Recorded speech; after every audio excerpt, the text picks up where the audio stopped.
శ్రీకాకుళం జిల్లా సోంపేట మండలం తురకశాసనం గ్రామంలో నీటి ట్యాంకులో చిన్నారి మృతదేహం.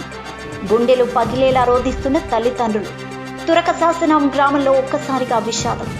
కాసేపు మీ పాపను ఆడిస్తాం తీసుకువెళుతున్నాన్ని చిన్నారి హేమశ్రీను తీసుకువెళ్లిన పక్కింటి మహిళ నిర్మల 20 నిమిషాల తర్వాత మీ పాప కనిపించడం లేదు అని చెప్పడంతో హేమశ్రీ తల్లి కావ్య ఒక్కసారిగా కంగారు పడింది.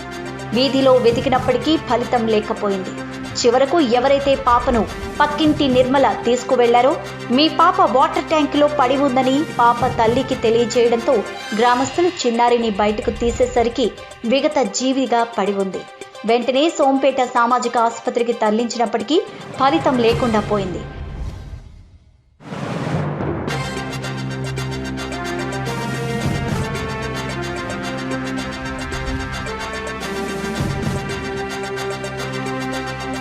పెళ్లయ్యి 3 సంవత్సరాలైంది.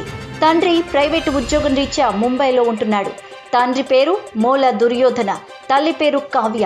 చిన్నారి అనుమానాస్పద మృతితో తురకశాసనం గ్రామంలో విషాదం నెలకొంది.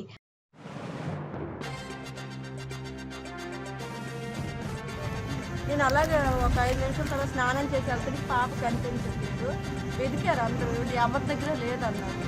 ఈ అన్నయ్య నేను ఆ వదిన వెళ్తే ఆమె ఆ ట్యాంకర్ నుంచి తీసింది ఆ పాపని. మా వదిన ఎవరు తీసుకెళ్లారో ఆమె మళ్ళీ తీసింది.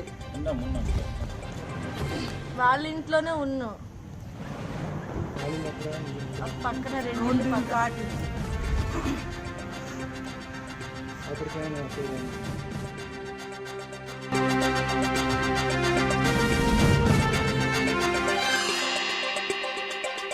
జరిగిన సంఘటనపై స్థానికులు బారువా పోలీసులకు సమాచారం అందజేయడంతో ఇచ్చాపురం సీఐ వినోద్ కుమార్, ఎస్ఐ నారాయణ స్వామి సంఘటనా స్థలానికి చేరుకొని పరిశీలించి కేసు నమోదు చేసి దర్యాప్తు చేస్తున్నారు.